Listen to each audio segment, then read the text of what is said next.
This conversation in Stalin's office occurred shortly before a joint sitting of the party's Politburo, the State Defense Committee, and a few members of the Supreme Command in December 1943. The sitting closely examined the country's military and political situation. Vasilevsky and I had been summoned from the field, where we had been Supreme Command representatives. Vasilevsky and Antonov, the former's first deputy as Chief of General Staff, were instructed by the Supreme Commander to report on the situation on the various fronts. The main conclusion drawn at the sitting was that the Soviet people, led by the party, had finally achieved military and economic superiority over the enemy. From now on, our superiority would determine the course of the war. Therefore, we needed to map out our further moves to maximize our advantage. The Supreme Command and the General Staff took stock of all our resources and produced an in-depth analysis of the enemy's state along the front from the Barents Sea to the Black Sea.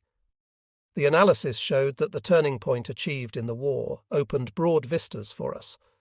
The advantage in strength and weaponry, the initiative held by the Soviet armed forces, the favorable troop locations, and ample manpower and material reserves, along with other factors, allowed us to approach the strategic objectives on the Soviet-German front from a new angle. The heroic and uninterrupted labour in the Soviet rear ensured a steady flow of all necessary supplies to the active army. We no longer needed to confine our offensives to just one or two sectors of the front at a time. We were now able to mount large-scale operations consecutively along the strategic front. Conversely, the enemy's ability to ward off our strikes had declined substantially. Before the small circle of people who remained in Stalin's office after the sitting, the Supreme Commander raised the question of what new form the 1944 campaign should take. He had asked for everyone's opinion, as usual in such cases, with no minutes kept. We discussed where best to concentrate manpower and resources to inflict one more defeat on the enemy's main force and crush the fascist bloc once and for all. There were 10 such points along the strategic front, and after the discussion, Stalin ordered the General Staff to draw up preliminary estimates for strikes at all these points. Once the main objective of each operation was fixed, and the necessary strength and resources were tentatively estimated, the Supreme Command requested the opinions of the commanders of the fronts involved in the winter campaign of 1944. When all recommendations were gathered, the General Staff began work on these operations. Meanwhile, training and arming of reserves commenced in full gear. A significant contribution came from the chiefs of the Defence Commissariat's central divisions and the Red Army's Chief of Logistics. The Supreme Commander kept a watchful eye on preparations for the 1944 operations, with the vigour and energy to oversee the backup projects within his field of vision, devoting special attention to armour, the Air Force, artillery, and the political work on the battlefield and home front. Each period of the war, like each major operation, had its specific features. The distinctive feature of the 1944 operations was their striking power and suddenness at different points along the strategic front. The idea was to keep the enemy guessing, making him manoeuvre his men and resources, and miss the bus everywhere, thinning out his troops just where our next strike was planned. I must add that the foresight of the Supreme Command proved entirely correct. The most challenging missions were assigned to intelligence, which coped splendidly, producing a sufficiently complete picture of the enemy's state. The first blow was delivered in the Leningrad and Novgorod sector in January 1944, conclusively breaking the Nazi blockade of Leningrad. The Soviet troops liberated the Leningrad region, part of the Kalinin region, and entered Estonia. The second blow struck in Ukraine to the right of the Dnieper. This complex operation consisted of a series of major offensives carried out chiefly in February and March 1944 in the Korsun-Shevchenkovsky area and on the southern Bug. The German troops were routed and flung across the Dniester, liberating all of Ukraine to the right of the Dnieper. The Soviet troops reached a favourable line for a subsequent advance into Europe's southeastern regions, targeting the Balkans against Romania, where the fascist Antonescu was still in power, and Horthy, Hungary, among other enemy forces. In April and May 1944, the Red Army delivered its third blow in the region of Odessa and in Crimea, clearing Odessa, Sevastopol, and the Crimean Peninsula of the enemy. The fourth blow, struck on the Karelian Isthmus and in the region of Lakes Ladoga and Onega, led to the liberation of a large section of Soviet Karelia and indicated Finland's withdrawal from the war on Germany's side. The Nazi troops within the Polar Circle now found themselves in an exceedingly unfavourable situation. The fifth blow was delivered in June, July and August 1944 against Army Group Center in Byelorussia, which was covering the main and shortest routes to Germany. By wiping out the German troops at Vitebsk, Mogilev and Bobruisk, our armies encircled and destroyed more than 20 German divisions east of Minsk. Pursuing the enemy, the Soviet army liberated the rest of Byelorussia, a considerable eastern section of Poland, and a large part of the Lithuanian Soviet Socialist Republic. The enemy recognized these developments as a disaster for their troops following Plan Bagration in Byelorussia. The sixth blow was struck by the First Ukrainian Front in the region of Lvov. The Red Army crossed the Vistula and seized a large bridgehead west of Sandomierz. Simultaneously, troops of the First Byelorussian Front captured two bridgeheads south of Warsaw, one in the region of Magnusiu and the other in Puławy. The Soviet army was now in a favourable position to mount the decisive battle for Berlin. The seventh blow led to the encirclement and complete destruction of German and Romanian troops in the Kishinev-Jassy region, culminating in the elimination of about 22 enemy divisions, with Soviet troops reaching central Romania. This operation resulted in the liberation of the Moldavian Soviet Socialist Republic, putting Romania out of the fighting, and it subsequently declared war on Nazi Germany. Our Third Ukrainian Front and the Black Sea Fleet then entered Bulgaria, where a people's revolution occurred on September 9, 1944. Bulgaria joined the anti-Hitler coalition. The eighth blow was delivered on the Baltic shore in the autumn of 1944. All of the Estonian Soviet Socialist Republic and a large part of the Latvian Soviet Socialist Republic were cleared of the enemy. Remnants of the defeated German armies were pushed to the Baltic shore in Courland. On September 19th, Finland signed an armistice agreement. In October, November and December 1944, offensive operations, the ninth blow, were launched between the Tisza and the Danube in Hungary, effectively causing Germany to lose the last of its allies, Hungary. The Red Army also assisted Yugoslavia in liberating Belgrade. The 10th blow occurred in October 1944 at the extreme northern sector of the Soviet-German front, culminating in the crushing defeat and expulsion of Nazi troops from the Soviet north and the northeastern part of Norway. The major Soviet victories of 1944 were the best possible evidence of the Supreme Command's superb strategic planning at that stage of the war, and eloquent proof that our top military leadership had a truly deep insight into events. The main enemy forces suffered a staggering defeat, while the Soviet troops reached highly favourable jump-off positions for the war's final campaign. The methods of the Supreme Command, Stavka, and its means of influencing the course of events kept improving with each day of the war. The regroupings of troops and resources were carried out with increasing skill. The coordination in combat between fronts, ground troops, the Air Force and the Navy became progressively more effective. Our operatives learned to direct the troops to their goals, providing them with effective dividing lines, which they changed whenever necessary. Yet, the chief means of securing a sudden and radical change in the strategic situation were the Supreme Command's reserves. This was true throughout the war.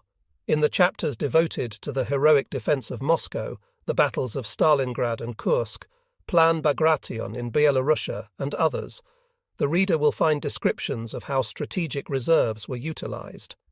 It will be evident that their commitment in battle was, as a rule, massive and centered in the main sectors, which yielded significant results. After all, however good our plans may have been as set out on maps, they would have remained theoretical if they had not been backed by the requisite strength and weaponry. The success of campaigns and operations was directly proportional to the available reserves, armaments, ammunition, fuel, and other materiel, as well as the treatment and reintegration of the wounded back to their units. Activating and training reserves was no simple matter. A central administration for the activation and replenishment of Red Army troops was formed in 1941, headed by Army Commissar First Class Yer.A. Shadenko. This administration supervised and controlled the enlistment of reserves, the depot and training units, and field replenishments. During the Civil War, Yefim Shadenko had been a member of the revolutionary military councils of the 1st and 2nd Mounted Armies.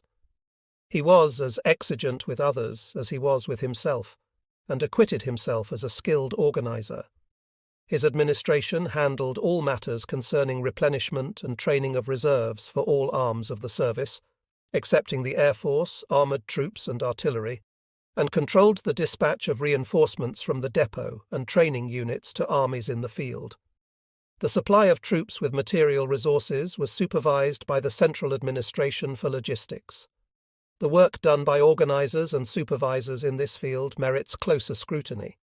It was hard work, often inconspicuous, but the contribution it made to victory was significant, earning the deep gratitude of the Soviet people.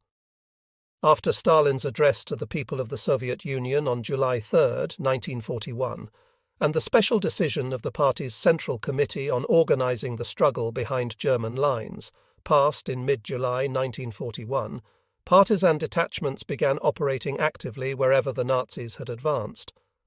By the end of that year, there were as many as 18 underground regional party committees, more than 260 local committees, city committees, district committees, and other underground party organizations, as well as over 300 Komsomol city and district committees.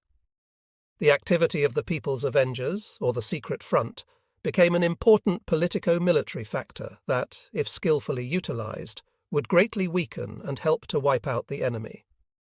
During the first year of the war, the leadership of the partisan movement still lacked organization and centralization. However, over time, the Supreme Command learned to control armed operations behind enemy lines with a firm and knowledgeable hand. This was accomplished through the central headquarters of the partisan movement, formed as an offshoot of the Supreme Command GHQ on May 30, 1942. The partisan headquarters was headed by P.K. Ponomarenko, Central Committee Secretary of the Byelorussian Communist Party, whom I have known for a long time. A convinced communist, he lived up to the trust that the party had placed in him and became a true organizer of the secret front behind Nazi lines. Republican and regional partisan headquarters were formed under the central headquarters, while front staffs established groups for liaison with the partisan movement. As a result, the activity of the partisans was coordinated to support actions of the regular army. The general mission of the partisan forces was defined by the party's Central Committee and the Supreme Command. It was tailored to fit local situations by underground party organizations and the commands of the partisan movements on the spot. The main task of the partisans was to create an untenable situation for the Nazis, eliminate Nazi manpower, destroy Nazi weaponry and materiel, disorganize the work of the Nazi rear, and frustrate measures taken by Nazi military authorities and administrators in occupied areas. Partisan activity boosted the morale of Soviet people in temporarily occupied territories, instilling confidence in ultimate victory and enlisting them for active struggle against the invaders. The partisans caused the enemy considerable losses, greatly affected Nazi morale, and disrupted the movement and maneuvering of Nazi troops, which had a detrimental effect on the operations of the Nazi command. Despite the brutality inflicted on partisans by occupation authorities, their numbers increased daily, fueled by deep hatred of the enemy and a desire to defeat the Nazi invaders quickly. The tasks carried out by the partisans demonstrate that they could only act if well organized in detachments and units. All partisan forces and underground organizations were involved in executing these tasks. Day-to-day leadership was provided by local underground party organizations, whose significant work cannot be overstated. Underground Komsomol organizations actively assisted them.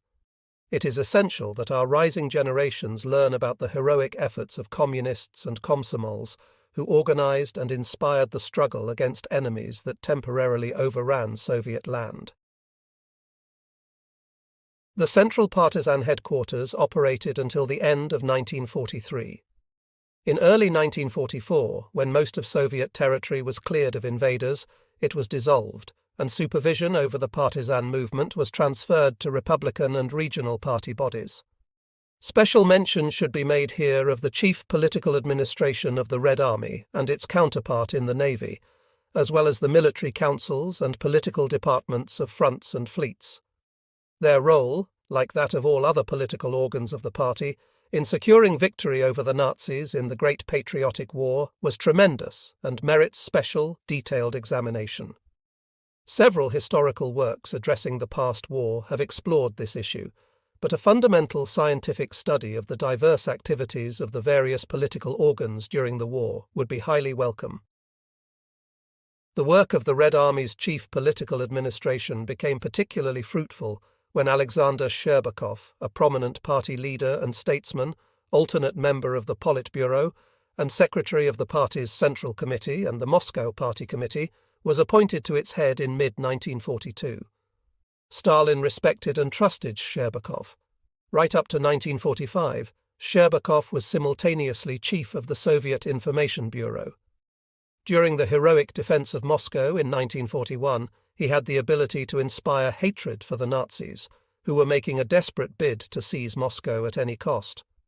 All political work in the army, along with the party's leadership and influence on the mass of soldiers, was executed through the political bodies and party and Komsomol organizations working directly in units and detachments. Troop commanders at all levels received robust backing from this extensive system. Party and Komsomol bodies, along with political education organs, bore special responsibility for the morale and combat capability of each military unit. They ensured that communists and Komsomols led the other soldiers in combat, and quickly resolved any confusion and disorganization. Political work continually improved, yielding fruitful results and making a significant contribution to the final victory. The activity of the Supreme Command is inextricably associated with Stalin's name. I met him frequently during the war, mostly during formal occasions where issues related to the war's conduct were discussed. However, many important issues were decided at dinners where Stalin invited his associates. What I appreciated about Stalin was his complete absence of formalism. Everything he did within the framework of the Supreme Command or the State Defense Committee aimed for the immediate fulfillment of any decisions made by these bodies. The fulfillment of these decisions was closely monitored by the Supreme Commander himself, or by his directives by one of his subordinates. The State Defense Committee and the Supreme Command, Stavka, were two independent bodies formed by a decision of the USSR Supreme Soviet Presidium, the Central Committee of the Party, and the USSR Council of People's Commissars for the duration of the war. However, since Stalin headed both the committee and the Stavka, formalities were often bypassed. Members of one were frequently invited to sittings of the other, and vice versa when important issues were at stake. Such joint work yielded positive results. No time was wasted studying decisions before they were implemented, and the members of these two bodies were always informed. This practice imposed a heavy physical burden on the members of the Supreme Command and the State Defense Committee, but people paid little attention to that during the war. Everyone gave their utmost and best efforts, taking cues from Stalin, who, despite his age, was always active and buoyant. When the war ended and his daily work became relatively routine, he appeared to grow old quickly, becoming less mobile, more taciturn and thoughtful. The past war and everything related to it had a strong and visible impact on him. Readers of the first edition of my book have asked whether there were mistakes in the work of the Supreme Command and in Stalin as Supreme Commander-in-Chief. I have discussed some mistakes and miscalculations that occurred in guiding the armed forces in those sections of the book that address specific wartime events. I have already noted that, over time, as experience accumulated, the number of mistakes and miscalculations shrank and were skillfully rectified. Stalin made a significant personal contribution to the victory over Nazi Germany and its allies. His prestige was exceedingly high, and his appointment as Supreme Commander was wholeheartedly acclaimed by the people and the troops. To err is human. Of course, the Supreme Commander did make mistakes early in the war, particularly before the Battle of Stalingrad. However, he took them to heart, reflected on them deeply, and sought to learn lessons from them to avoid repeating them. Supported by the Central Committee, the organizational activity of local party branches, and the ardent patriotism of Soviet people fighting in the sacred war against fascism, the Supreme Commander successfully managed all his responsibilities. Mikhail Sholokhov was quite right when he stated in an interview with Komsomolskaya Pravda during the celebrations of the 25th anniversary of victory that it is wrong to belittle Stalin, to make him look a fool. First, it is dishonest, and second, it is bad for the country, for the Soviet people, and not because victors are never judged, but above all because such denouncements are contrary to the truth. One hardly needs to add anything to this. Sholokhov's words are precise and true. Supreme Commander Stalin did everything he could to make the Supreme Command and its executive ramifications, the General Staff and the military councils of the fronts, truly wise, shrewd and skilled helpers of the party in the drive to defeat Nazi Germany. Usually Stalin worked in his Kremlin study, a spacious, well-lit room panelled with stained oak. The long table in the room was covered with a heavy green cloth, and on the walls hung portraits of Marx, Engels and Lenin. During the war, portraits of Suvorov and Kutuzov were added. The chairs were solid and hard, and no unnecessary objects were present in the room. In the adjoining room there was a huge globe with a table beside it, along with various maps of the world hanging on the walls. At the back of the study, beside a closed window, stood Stalin's desk, eternally heaped with documents, papers and maps. Here, too, were a high-frequency phone and an internal Kremlin telephone, alongside a pile of sharp-coloured pencils. Stalin usually made notes in blue pencil, writing fast, in a bold and legible hand. One entered the study through Poskribishev's room and a smaller room of the Supreme Commander's chief bodyguard. Behind the study was a restroom and a signals room equipped with telegraphic appliances for direct contact with front commanders and Supreme Command representatives.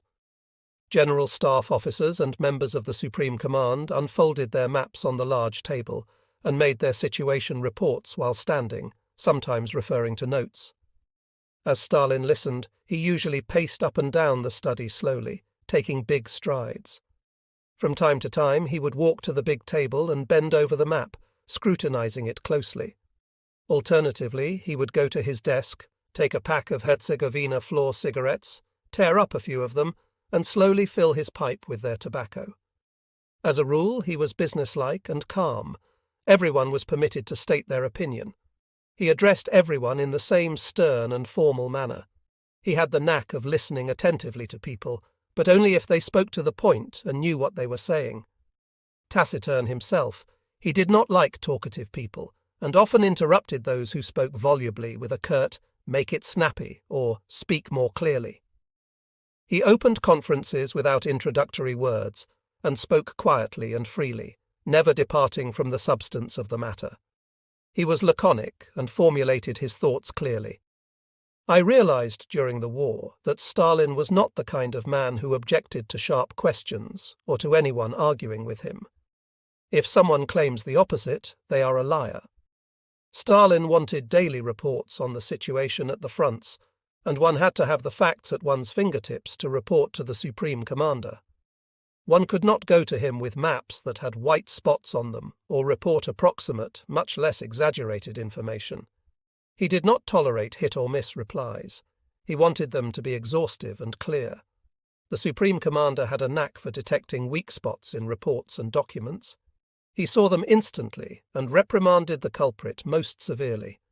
He had a tenacious memory and remembered everything that was said to him, never missing an opportunity to take people to task for anything they forgot. That is why documents of the General Staff were always most carefully prepared. Despite the trying situation at the fronts, especially at the beginning of the war, when the rhythm of life had not yet been adjusted to wartime conditions, General Staff operators acquitted themselves well. By and large, a serious and creative atmosphere evolved despite the strain of those early days. Throughout the war, I never lost personal and business contacts with the General Staff, which helped me greatly in my work at the fronts or when charting and carrying out operations. As a rule, the General Staff worked up drafts of Supreme Command directives competently and promptly, ensuring that all Supreme Command instructions were carried out. It supervised the work of the staffs of all arms and services, approaching the Supreme Command with all major matters of strategic importance. Stalin based his judgments largely on the reports of Supreme Command representatives in the field, on conclusions drawn by the General Staff, on the opinions and proposals of front commanders, and on special reports. I had associated with Stalin since February 1941, when I stepped into the post of Chief of General Staff. Stalin's outer appearance has been described many times. Though of moderate height and externally undistinguished, Stalin produced a strong impression on anyone who spoke with him. Free of affectations and mannerisms, he won people's hearts by his simple ways. His uninhibited way of speaking, ability to express himself clearly, inborn analytical mind, extensive knowledge, and phenomenal memory made even old hands and eminent people brace themselves and gather their wits when talking to him. Stalin did not like to remain seated during a conversation. Usually he walked about the room slowly, stopping from time to time, coming close to the person he was talking with, and looking him straight in the eyes. He had a sharp, penetrating gaze. He spoke softly and clearly, separating one phrase from the next, and almost never gesticulated. Mostly he held his pipe, even if unlit, and stroked his moustache with its mouthpiece. He spoke with a distinct Georgian accent, but his Russian was fluent, and he often used figures of speech, similes, and metaphors. Seldom did anyone see Stalin laugh. When he did, it was more like a chuckle, as though to himself. But he had a sense of humour and liked a good joke. He had keen eyesight and never used glasses to read, even after dark. Usually he wrote what he needed himself by hand. He read widely and was well informed in various fields. His extraordinary capacity for work and ability to grasp the crux of the matter quickly enabled him to look through and assimilate a huge amount of information. Only an extraordinary person could match this feat. It is hard to say which feature of his character predominated. A gifted man, multifaceted, Stalin could never be called a man of even disposition. He had a strong will, was impetuous and secretive. Though usually calm and reasonable, he would at times become highly irritable. When he was angry, he stopped being objective, changed abruptly before one's eyes, grew paler still, and his gaze became heavy and hard. Not many were the brave men who stood up to Stalin's anger and parried his attacks. Stalin's routine was rather singular. He worked chiefly in the evening hours and at night, hardly ever rising before noon.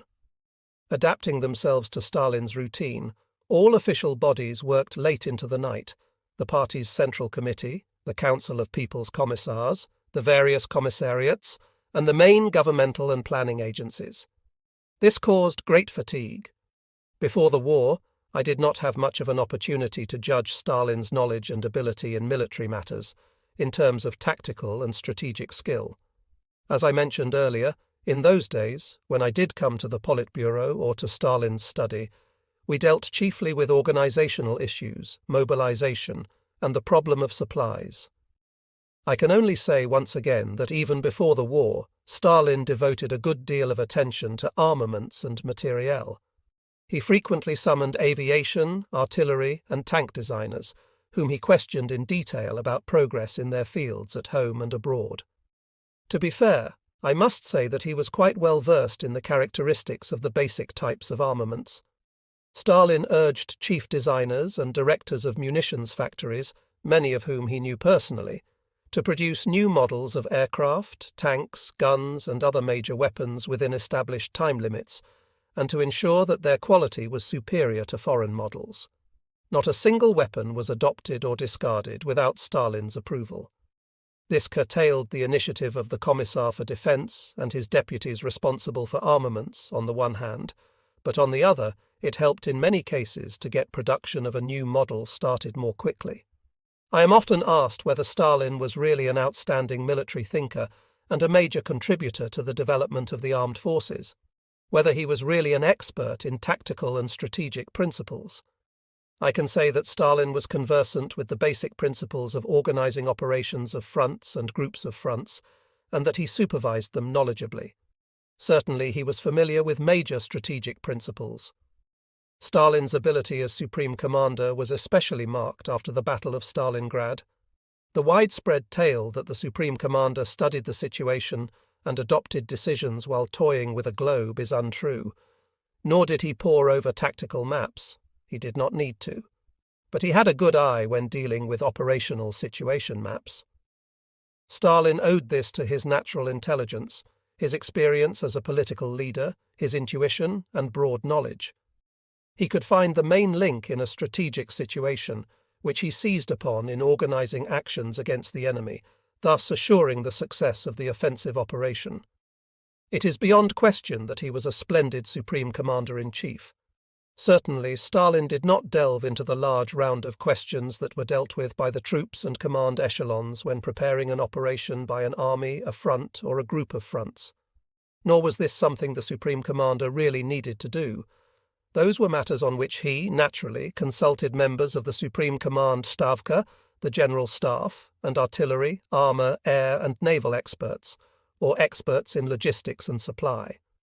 Stalin is said to have authored fundamental innovations in military science, elaborating methods of artillery offensives, winning air supremacy, encircling the enemy, splitting surrounded groups into parts, and wiping them out one by one, etc. This is untrue. These paramount aspects of warcraft were mastered in battles with the enemy. They were the fruit of deep reflections and summed up the experience of a large number of military leaders and troop commanders. The credit due here to Stalin is for assimilating the advice of military experts in his stride, filling it out and elaborating upon it in a summarized form, in instructions, directives, and recommendations which were immediately circulated as guides among the troops. Besides, in the matter of backing operations, building up strategic reserves, organizing arms production, and, in general, the production of everything needed in the war, the Supreme Commander proved himself an outstanding organizer. It would be most unfair if we failed to pay tribute to him for this. But of course, first and foremost, we owe an inestimable debt to the Soviet men and women who went without such essentials as food and sleep to do what the Communist Party called on them to do for victory over the enemy. I will come back to the activity of the Supreme Command Stavka and its ramifications time and again in this book, while discussing the campaigns and operations in which I had the privilege to participate. At this point, however, I would like to say that each operation had its specific peculiarities, depending on its purpose, on the specific tasks set for the troops, and the peculiarities of the enemy, his intentions, strength, capability, location, armaments, mobility, and, if one might say so, his ability to spring an unpleasant surprise. Operations differed in scale, in frontage and depth, and in the rate of advance if they were offensive operations. Each military campaign or operation that we undertook called for deep thought. The same applied to a plan, which required precise definition of the common and particular aims set for the troops taking part in the operation, and their tasks which had to suit the aims, operational structure, and disposition. When working on an operation, the Supreme Command attached special importance to securing close cooperation between fronts and between armies, and among the various arms and services. All these things, including troop strength and the quantity of armaments, were first put down on the maps of the General Staff and of military councils of the fronts taking part in the operation. But that was not all. At the most responsible junctions, representatives of the Supreme Command directly in the zone of operation dovetailed various missions, not only on maps, but also on site, and designated the concrete time, the limits, the strength and weaponry, and the mode of action by the various arms and services, so that none of their capability should be wasted or should miss the mark. The Supreme Command had a precise idea from the daily reports of its representatives of whether or not preparations for an operation were completed. Among the issues that came under close examination were the ways of winning air supremacy, organizing all types of reconnaissance, and reacting to situation reports. Much attention was devoted to troop control. Drawing on the painful lessons of the early period of the war, the Supreme Commander told Vasilevsky and me many times when he sent us as Supreme Command representatives to the front that we should scrutinize how various commanders controlled their troops with a critical eye. And I must give credit where credit is due. Commanders of fronts and armies never forgot their duty to the country and party, continuously learning the difficult art of warfare and becoming masters of it as time went on. I do not remember a single occasion when all members of the Supreme Command were present at its meetings. Even when crucial operations that involved 3 or 4 fronts or military campaigns were discussed, the meetings were attended only by those who had been invited by the Supreme Commander or were to perform some especially responsible mission in the operation concerned. The Supreme Commander did not treat all members of the Supreme Command alike. He showed deep respect for Marshal of the Soviet Union, Boris Shaposhnikov, for example, addressing him by his name and patronymic and never raising his voice when speaking to him, even if he disagreed with what Shaposhnikov was saying. Indeed, Shaposhnikov was the only person whom Stalin permitted to smoke in his study, and Shaposhnikov deserved it. He was one of the most knowledgeable and profound military scientists in the country, combining theoretical knowledge of warcraft with considerable experience in tactical and strategic moves. I, for one, consider Shaposhnikov's dismissal from the post of Chief of General Staff and his subsequent appointment as Deputy Defence Commissar for the construction of fortified areas when World War II had already begun a bad mistake. On July 30th, 1941, when I was appointed Commander of the Reserve Front, Shaposhnikov was again made Chief of General Staff. He knew the job to the minutest detail and quickly carried out a set of organizational measures that improved the work of this most important executive arm of the Supreme Command. Shaposhnikov's diligence and skill in dealing with people had a visible impact on the general art of troop control in the active army, especially on the part of the General Staff. It is only to be deplored that his age, the heavy load of work, and especially his state of health prevented him from staying on with the General Staff until the end of the war. In May 1942, he surrendered his post to his first and wholly deserving deputy, A.M. Vasilevsky, for whom he had a high regard. In June 1943, Shaposhnikov was appointed Chief of the Voroshilov Higher Military Academy. Stalin had respect for Vasilevsky as well. Vasilevsky was unerring in his assessments of the tactical and strategic situation. That is why Stalin sent him to the most responsible sectors of the Soviet-German front as Supreme Command representative. His military gift flowered as the war went on. Whenever Stalin disagreed with his opinion, Vasilevsky knew how to convince him with dignity and persuasive arguments that only the solution he, Vasilevsky, offered should be accepted. Vyacheslav Molotov, too, enjoyed Stalin's trust.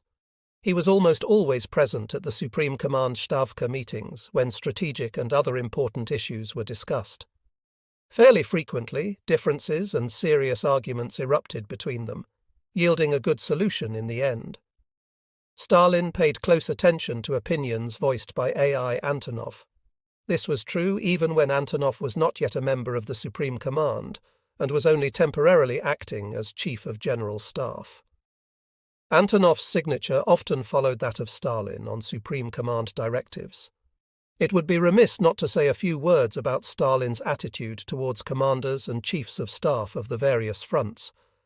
I noticed that out of the front commanders, Stalin had the greatest regard for marshals of the Soviet Union, Rokossovsky, Govorov, and Konev, as well as for General of the Army Vatutin.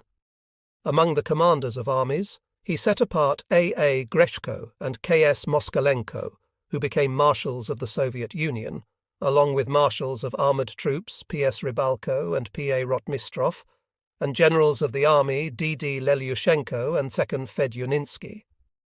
Among the front chiefs of staff, the Supreme Commander held in high esteem V.D. Sokolovsky and M.V. Zakharov, who became marshals of the Soviet Union after the war, as well as General of the Army M.S. Malinin. Stalin had a good opinion of Chief Air Marshal A. Golovanov, who was in command of long-range aviation, and Chief Artillery Marshal N.N. Voronov, the Red Army's commander of artillery. If Stalin had any important tasks to set for them, he did so personally. Among naval chiefs, Stalin thought most highly of Admiral of the Fleet Isakov. A good word should also be said of A.V. Krylev, whose opinion the Supreme Commander valued highly, and to whom he turned for advice on a wide range of logistical problems. I could not hope to enumerate all those who had Stalin's trust. I can only say that he knew them all personally and held them in esteem for their knowledge and dedication. It was these people that he picked for any important missions. It has been my privilege from the first to the last days of the war to participate in the work of the Supreme Command, to witness the efforts of the General Staff and the People's Commissariat for Defence, and also that of the State Defence Committee. I can therefore say with total assurance that the Soviet strategic leadership was of exceedingly high quality. In a relatively short time as the war unfolded, our Supreme Command managed to cope with the tremendous difficulties that arose early in the war, preventing the enemy from taking Leningrad and crushing the Nazi forces seeking to capture Moscow and Stalingrad. They routed the enemy at the Kursk Bulge, in Byelorussia, and in Ukraine. The command masterminded the battles in which the strategic initiative was wrested from the enemy and subsequently directed the devastating strikes that secured the victorious end of the war. This is clear evidence that the Soviet art of warfare, based on the science of Marxism-Leninism, was superior to Nazi strategy, tactics, and warfare. Our Supreme Command conducted a profound analysis of the tactical and strategic aspects of the situation at every junction, and devised effective measures to overcome difficulties. It blended the efforts of the fighting forces and the people in the rear, the war effort of the entire nation aimed at crushing the enemy. Following their sneak attack on the Soviet Union, Hitler and his generals confronted an army of a new type, trained in a spirit of Soviet patriotism and proletarian internationalism, focused on one clear objective: defending the world's first socialist country. The Soviet soldier was deeply conscious of his mission as a liberator, ready to lay down his life for his country's freedom and independence, and for socialism. Since I am on the subject, I think it would be right to express my opinion of the Nazi High Command. After seizing a large part of Europe, the Hitlerite political and military leadership, due to its overpowering self-confidence, believed that the military art of Nazi Germany had attained its ultimate peak. This foolhardy confidence was not accidental. It stemmed from the fascist ideology of racial superiority and from the traditional Prussian militarism, which had pushed Germany to the edge of the abyss more than once in its history. Backed by Germany's fully mobilized war-industrial complex, and indeed that of practically all Western Europe, Hitler and his generals essentially counted on a lightning defeat of the Soviet Union. They overestimated their own forces and capabilities, while severely underestimating the strength, resources, and potential of the Soviet Union. Hitler blamed the failure of Plan Barbarossa and other operations on his field marshals and generals, calling them blundering fools for not managing to execute his brilliant plans. After Hitler's death, the narrative shifted. The accused became the accusers, publicly declaring that Hitler was the chief culprit behind Germany's defeat. With undue modesty, they did not mention that they had been active participants in the war against the Soviet Union, and that many of them were also direct participants in the heinous deeds committed by the Nazi troops on Soviet soil. For all this, nations have brought disgrace and shame upon the Hitlerite regime and its generals. Working on war plans against the Soviet Union and on operations to attain the Third Reich's strategic objectives, the Nazi leadership ensured that its plans remained strictly secret. I must admit that they succeeded fairly well. The plan to confuse their opponents, developed under Keitel's and Jodel's supervision, and aimed at creating the impression that the Germans were about to invade Britain, yielded significant advantages for Germany. At the beginning of the war, this complicated the general situation for us. However, it became clear very soon that, by and large, Plan Barbarossa was unrealistic. Its main idea was to encircle and destroy the main forces of the Red Army deployed in the military districts along the border. The enemy hoped that upon losing these troops, the Soviet Supreme Command would have no strength left to defend Moscow, Leningrad, the Donetsk coal basin, and the Caucasus. But the Nazi strategists failed to achieve this objective. The fascist government of Germany and the Nazi military leadership based their plans on the supposed weaknesses of the Soviet Union. They did not anticipate that in a moment of deadly peril, the Soviet people would rally around the Communist Party and rise as an insuperable force against them. Yet they learned this lesson the moment they launched the war all along the front. The Nazi leadership held, for no good reason at all, that the Red Army would not stand up to the Nazi troops because it was headed by young generals with no experience in modern warfare. Additionally, it came as a complete surprise for the Nazis that they had to fight the war on Soviet territory on what may be called two fronts, against the regular troops of the Red Army on one hand and well-organized partisan forces in their rear on the other. After the formidable setback at Stalingrad and in the northern Caucasus, the Nazi High Command proved incapable of coping with the ensuing situation. Losing the initiative, it made decisions that were suboptimal, only hastening the hour of the Third Reich's final collapse. Relying on the advantages of the socialist system, Soviet military science served as the substantive factor assuring victory over Nazi Germany. During the Great Patriotic War, Soviet military strategy advanced significantly, augmented with valuable experience in tactics, operational art, and strategy. This legacy continues to excel today in preparing the Soviet armed forces for every possible eventuality, strengthening the defensive capability of our great country. Our party can never afford to forget Lenin's warning that as long as imperialism survives, the danger of another war also survives.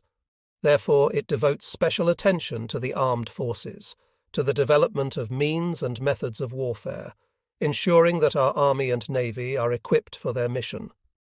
The experience of the past war is utilized extensively. We veterans of the Soviet Army, veterans of the Great Patriotic War, are deeply gratified to know that our knowledge and experience are benefiting our socialist country in this age of missiles, radio electronics, and the atom. It was the second month of the war, but Hitler's widely publicized promise to destroy the Red Army at an early date, capture Moscow, and reach the Volga River remained unfulfilled. This, however, did not mean that the danger for the country had abated in any way. The enemy continued to drive forward and achieve success. The struggle was becoming more intense across all sectors of the Soviet-German front. The outcome of the Battle of Smolensk had a major impact on the further course of the war. Although the city of Smolensk fell to the enemy on July 16th, the defence of the Western Front's armies had not been broken down, and they stood firmly in the way of the capital. At the end of July, the situation for the Soviet troops worsened. On August 2nd, the enemy launched a new offensive, which created a serious threat to the Soviet Western Front. The German troops encircled the forces of General S.M. Budyonny's cavalry corps near the town of Yelnya, and although they attempted to break through to the northeast and link up with the armies of the Western Front, they failed. However, the enemy's attempts to advance southward to capture Moscow through the upper reaches of the Volga did not stop. The defence of the Western Front was also strengthened with additional troops, as well as with the Red Army's Air Force units. On August 18th, as part of the plan worked out by the General Staff, I was given command of the front forces, and I began preparing them for an offensive against the enemy positions around Yelnya.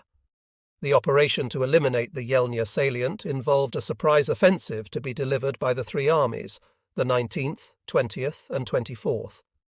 General M.A. Pukinel, who had been appointed commander of the 19th Army, and General Sixth Shvetsov, who commanded the 20th Army, were outstanding military commanders who had proven their mettle in previous campaigns. Each army was assigned its own task. I decided to combine all the forces of the two armies for the first stage of the operation, while the 24th Army, commanded by General A.D. Zakhvatayev, would cover our right flank. The objective was to seize the town of Yelnya, then capture the German troops, surround them in a ring, and destroy them. With this task in mind, we began our offensive operation on August 30th, with a bombardment by the Air Force and artillery at 4 a.m. to the left and right of the road leading to Yelnya. The offensive began successfully. The enemy did not expect an attack. The forces under my command were reinforced by the artillery of the Western Front, which played a significant role in this operation. As we launched our troops into the assault, I ordered that there should be no pause to give the enemy a chance to recover. During the course of the battle, the German troops were thrown back from the heights to the northeast of Yelnya. On the second day of the attack, the 19th Army managed to cut off the German forces from the main body and began to encircle them. On September 1st, we took Yelnya. Our troops pursued the retreating enemy, and the 19th Army, which had fought exceptionally well, captured the majority of the German troops that were cut off.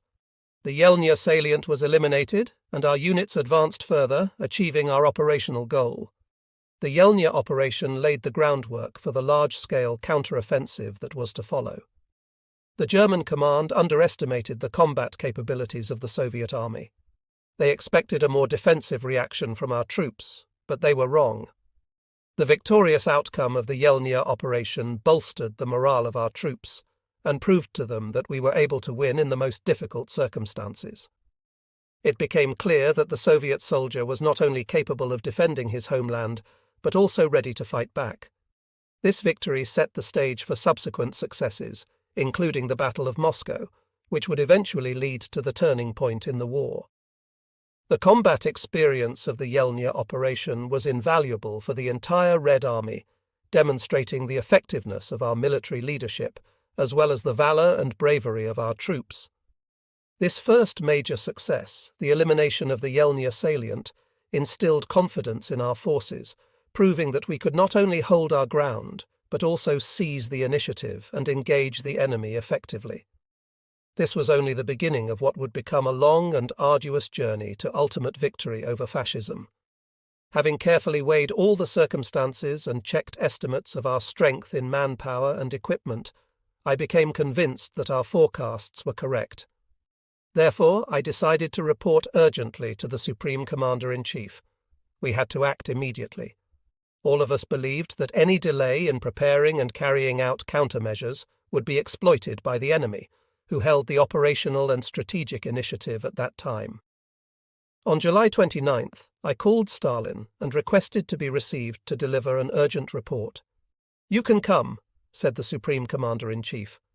Taking along a map of the strategic situation, a map showing the deployment of German forces, and references on the condition of our troops, logistics, and equipment at the fronts and the centre, I entered Stalin's reception office, where an Postgrabyshev was present.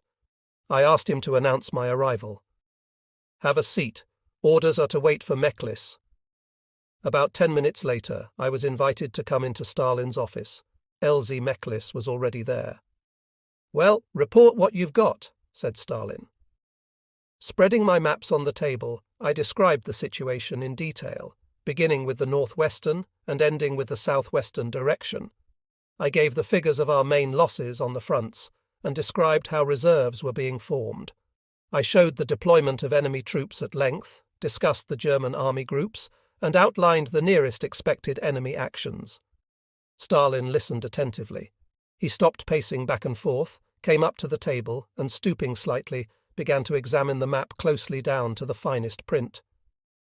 "How do you know future German troop actions?" Memoirs interrupted abruptly. "I don't know the plans according to which German troops will operate," I answered, "but based on an analysis of the situation, they can act this way and no other way. Our assumptions are grounded in an analysis of the state and location of large groupings, as well as armoured and mechanized troops above all." "Continue the report," said Stalin. "It seems that in the immediate future, the Germans will be unable to conduct major offensive operations in the Moscow strategic direction because they have sustained too heavy losses. Currently, they have no large reserves here to reinforce their armies and secure the right and left flanks of Army Group Center. As we see it, the principal events in the Ukraine may occur somewhere in the Dnipropetrovsk and Kremenchug area, which are reachable by the main forces of armoured enemy troops from Army Group South. The Central Front is the weakest and most dangerous place in our defences. Our 13th and 21st Armies, covering the Unecha and Gomel sectors, are numerically and technically weak. The Germans may take advantage of this weak spot and attack the flank and the rear of the Southwestern Front's troops holding the Kiev area. What do you suggest? Stalin became tense. To begin with, we should strengthen the Central Front by transferring at least 3 armies reinforced with artillery there. 1 army may be obtained from the western direction, another from the Southwestern Front, and the third from the Supreme Command Reserve. An experienced and energetic commander should be put at the head of the front.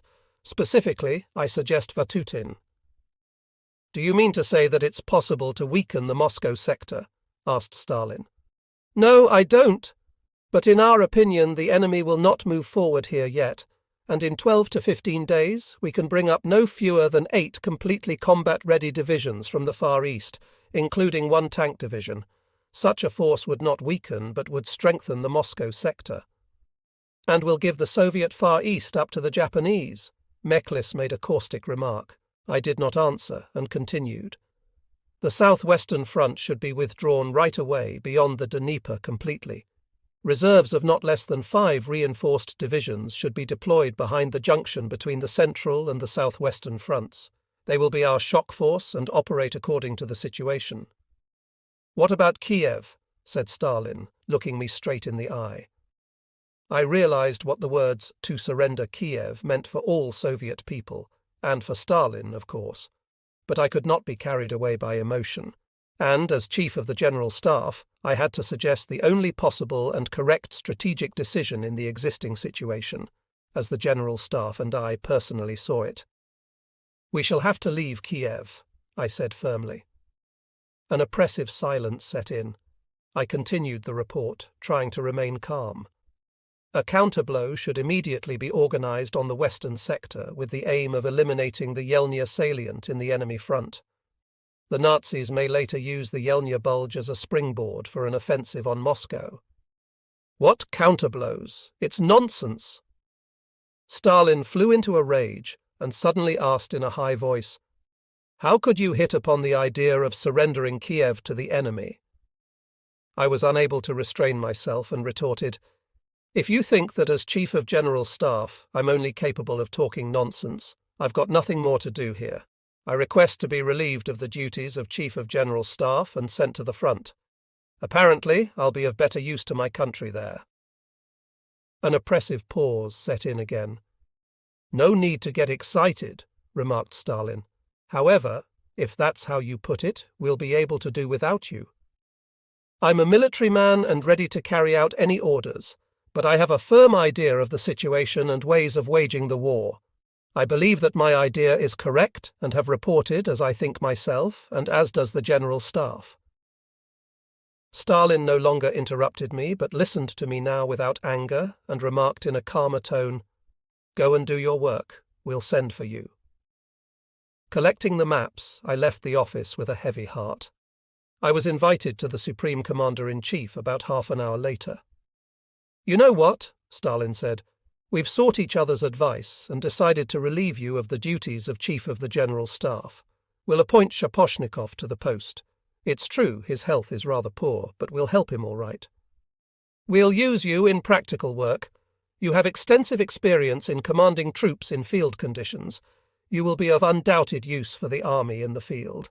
Of course, you will remain Deputy People's Commissar for Defence and member of the Stavka. Where would you order me to go? Where would you want to go? I can do any work. I can command a division, a corps, an army, a front. Don't get excited, don't get excited. You reported here about organising an operation at Yelnya. Well, take it into your hands. Then, pausing a while, Stalin added, Operations of the reserve armies along the Rzhev-Vyazma defence line must be unified. We'll appoint you commander of the reserve front. When can you leave? In an hour. Shaposhnikov will arrive soon in the General Staff. Turn over your duties to him and set out. Do I have your permission to leave? Sit down and have some tea with us. We'd like to talk about some other matters, said Stalin, now smiling. We sat at the table and began to drink tea, but the conversation did not shape up. The next day, the Supreme Command Order was issued. It did not take long for me to get ready to leave for the front. Soon, B.M. Shaposhnikov arrived in the General Staff. After I had turned over my duties as Chief of General Staff to him, I travelled to the Gzhatsk area, where the headquarters of the Reserve Front were situated.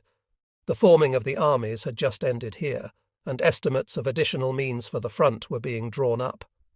I had known the Chief of Staff of the Reserve Front, Major General P.I. Lyapin, and the Front Artillery Commander, Major General Ella Govorov, for a long time and quite well. They were military experts of a high class, and I was very glad to work with them. I did not stay at the front headquarters for long. Lyapin and his assistants reported on the front's combat operations and data concerning the enemy. Particularly close attention was given to conditions influencing preparations for, and realization of, the coming operation aimed at eliminating the enemy force here.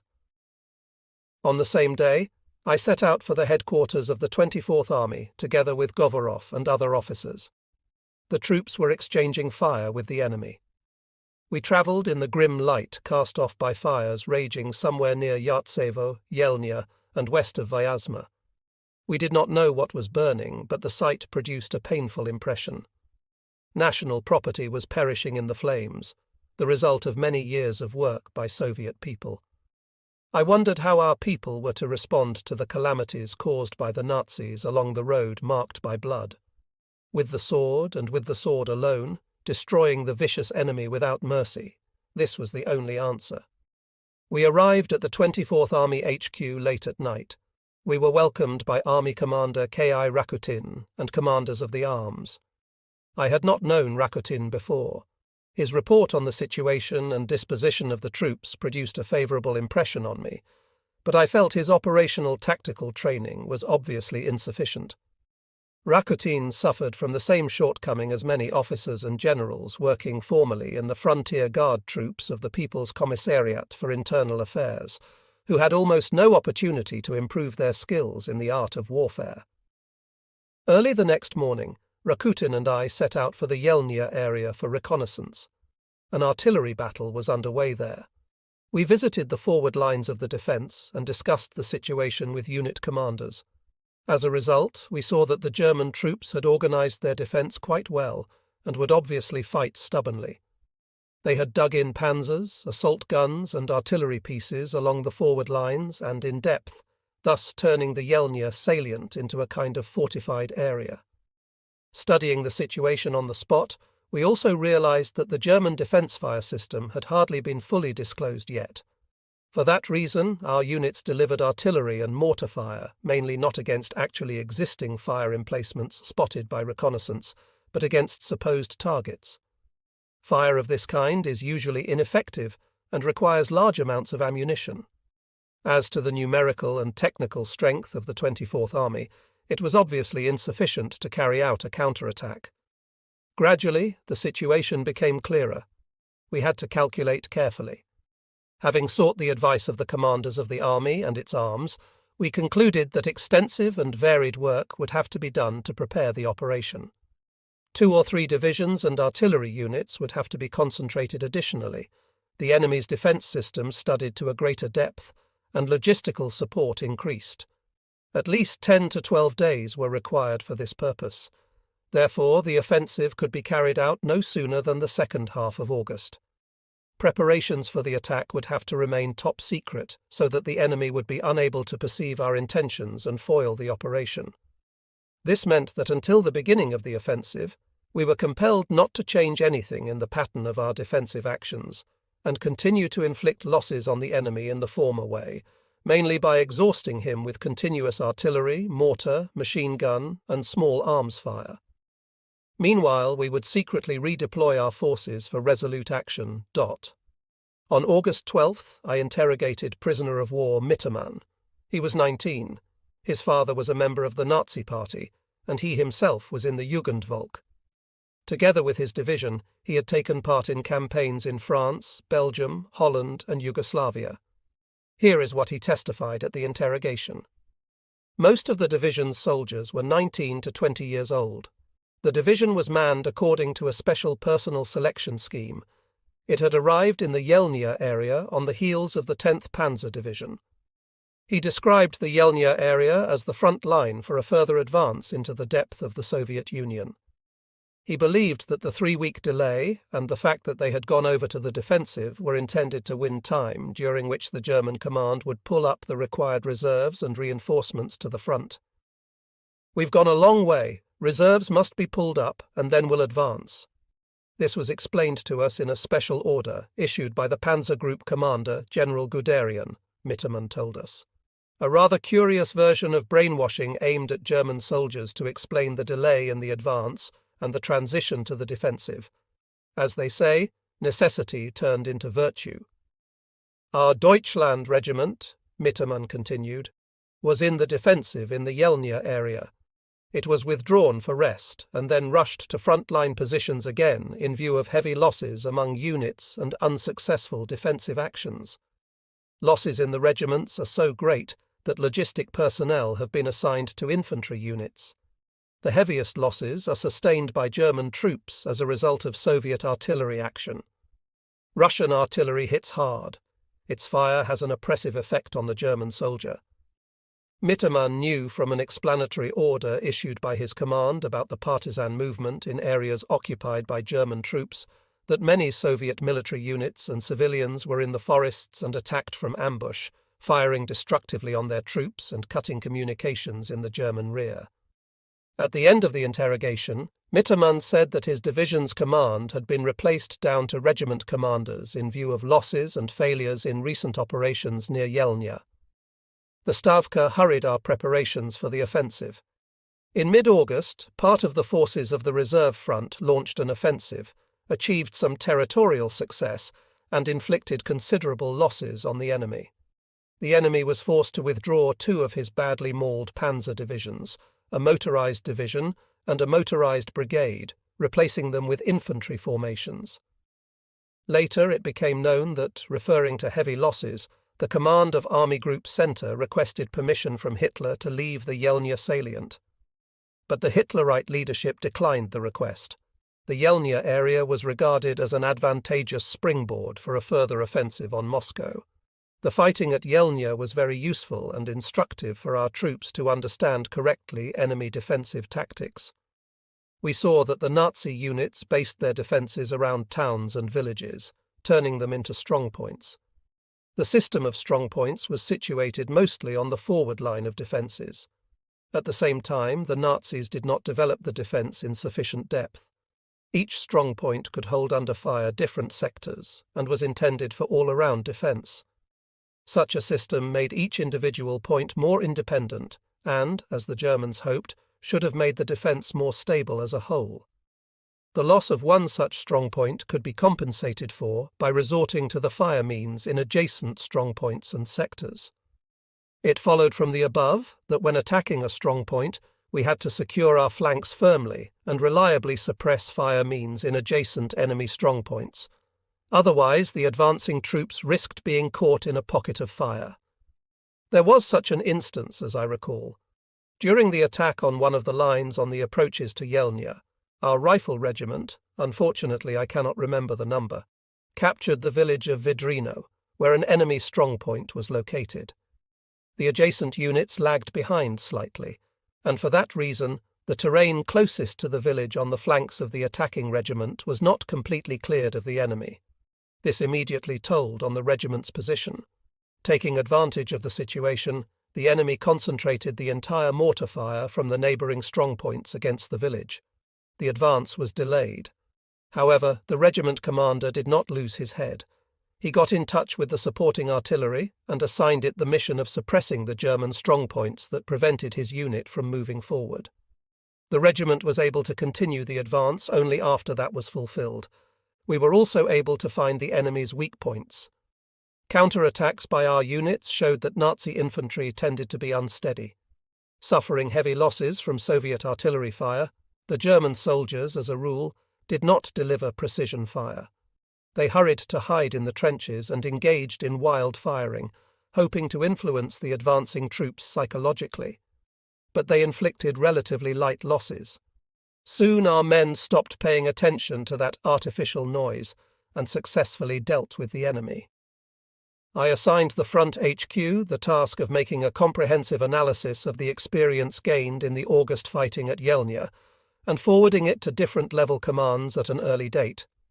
We demanded from the unit commanders that they study the strength and defensive system of German troops more profoundly, conducting reconnaissance not in general, but specifically to discover fire means and engineer constructions of enemy strongpoints.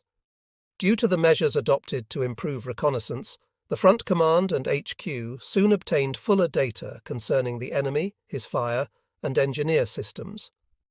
These data, as well as information given by many prisoners, gave us the opportunity to carefully elaborate, in all details, the plan of artillery fire and airstrikes, and assign specific missions to the units and formations aimed at completely routing the enemy here. In this respect, extensive work was done by Major General Govorov, who had excellent knowledge of artillery. And not only artillery, he was also well versed in operational tactical problems. Despite the tense fighting in the Yelnya area and my preoccupation with preparations for the coming offensive operation, I repeatedly turned my thoughts to the conversation I had at the GHQ with Stalin on July 29th. Did we make a correct strategic forecast then at the General Staff?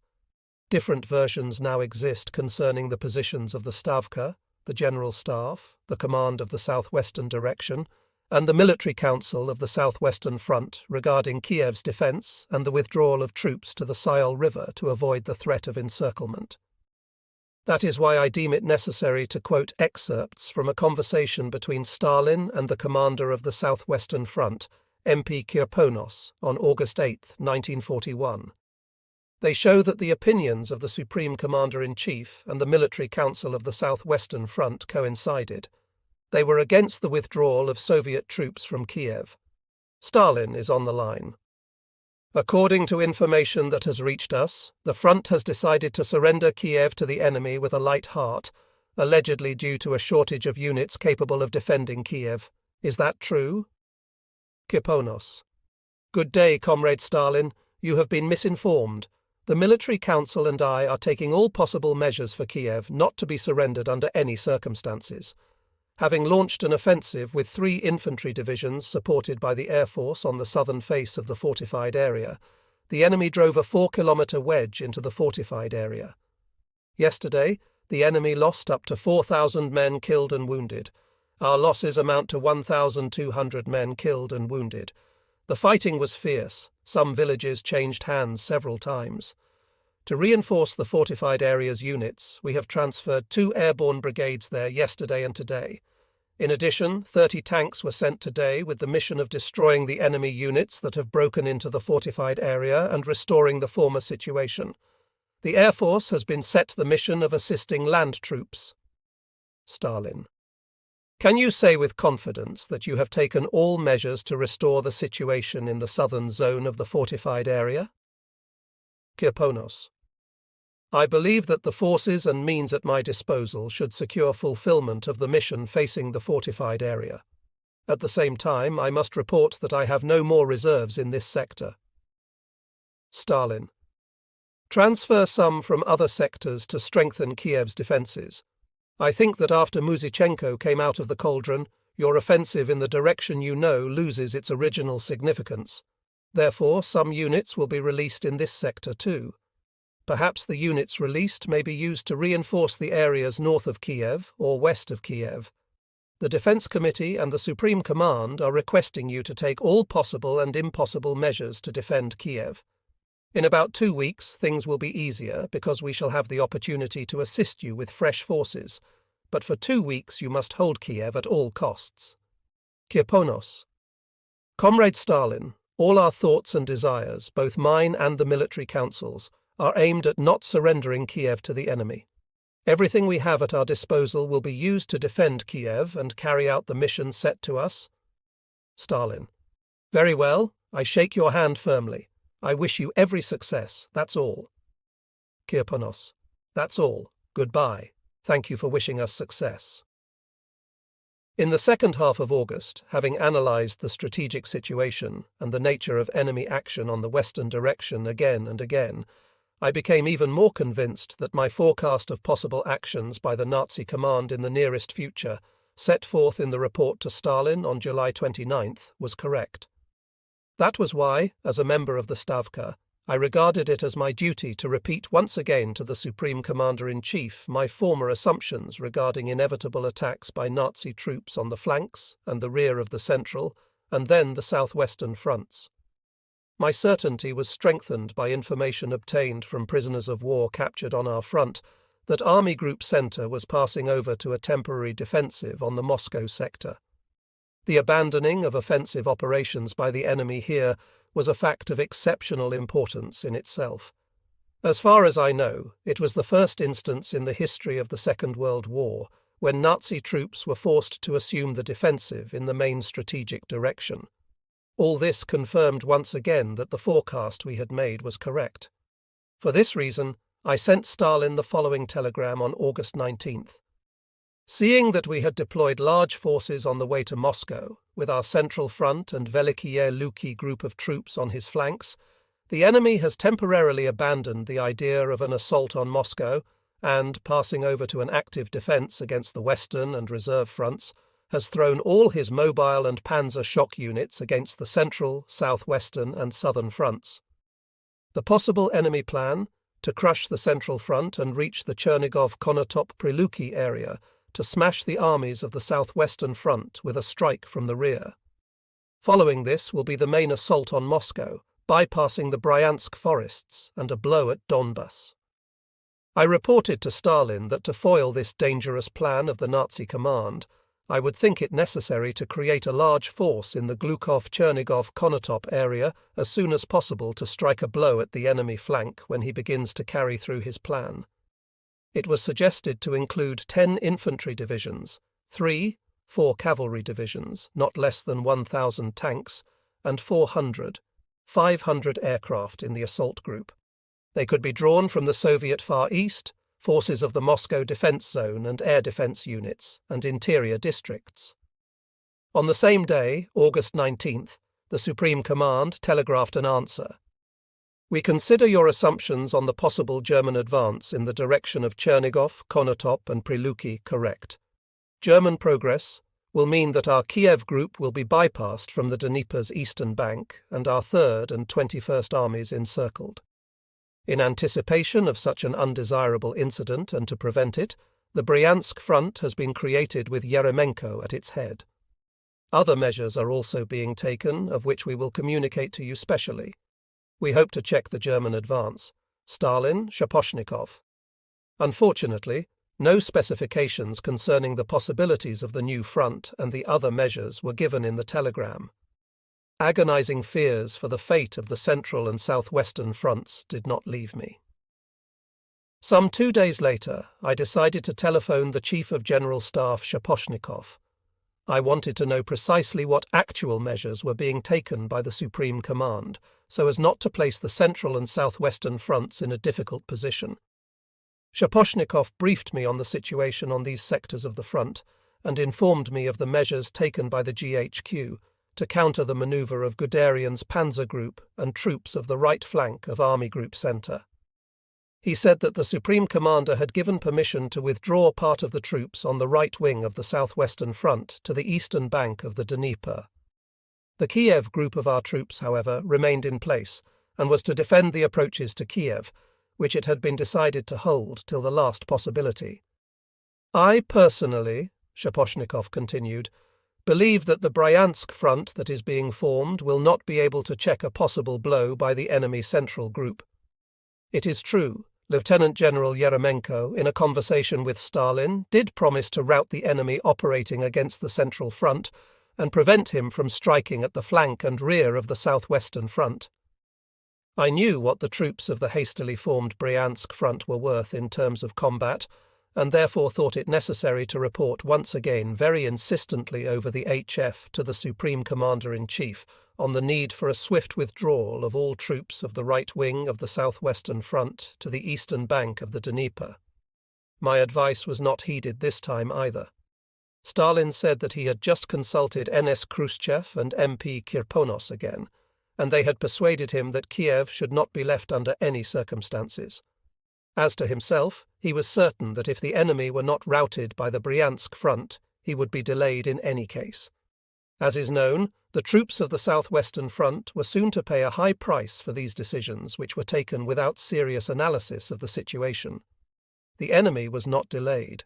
An extremely dangerous breach formed in the zone of the Bryansk Front on the Novgorod-Seversky and Konotop sector. We had to urgently transfer cavalry to this place from the Southwestern Front, which was in a difficult situation itself. I quote a conversation between the Chief of the General Staff, Marshal B.M. Shaposhnikov, and Commander-in-Chief of the Southwestern Direction, Marshal S.M. Boudeny, which took place sometime later, on September 10, 1941, at 6:45 a.m. Boudeny is on the line. Shaposhnikov is on the line. Shaposhnikov: How do you do, Semyon Mikhailovich? The Supreme Commander-in-Chief has instructed me to communicate the following order to you. Urgently send the 2nd Cavalry Corps by forced march to the Putyvl area, where it will be put at the disposal of the Bryansk Front Commander Yeremenko. The corps is needed to close the breach between the Southwestern Front and the Bryansk Front on the Konotop-Novgorod-Seversky sector. I request confirmation of fulfillment.